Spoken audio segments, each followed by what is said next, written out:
So we have an MV here, we're just hooking up and we're going to run through a quick filter so we can add tabs with specific filters of data that we want to look at.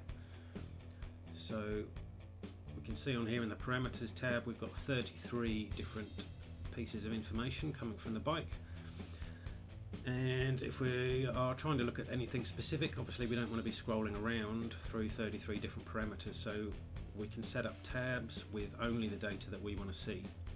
So we're going to do 2 tabs in this example.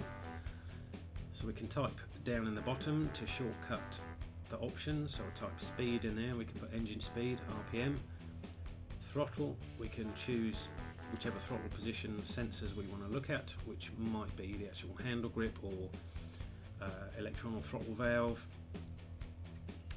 Depends on the bike, could be lots of different options. So depending on what you want to look at, you can choose the data that you want to view. So this just makes it easier for you to narrow down information.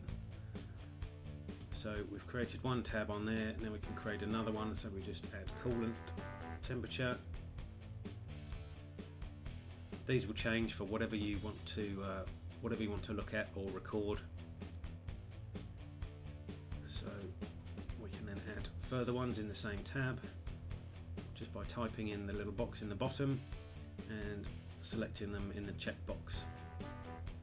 Then once we've done that, we can save all those selections and give them a name so that you will have a tab with these pre-checked selections sitting there every time you connect to this bike model again. So not necessarily the same bike, but the bike model, and you can set these up for every bike model in the software, so you can have a preset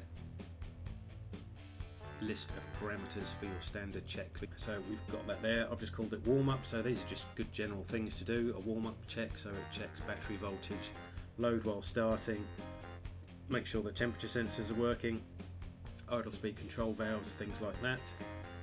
And then we'll make another tab here, so we'll just have these as pressures, and we can give that tab a name. So we might be looking for a fault that could be related to pressure sensor failure, so we can just call that pressures. So you could have all pressures, all temperatures, all throttles, or a mix and match of whatever works.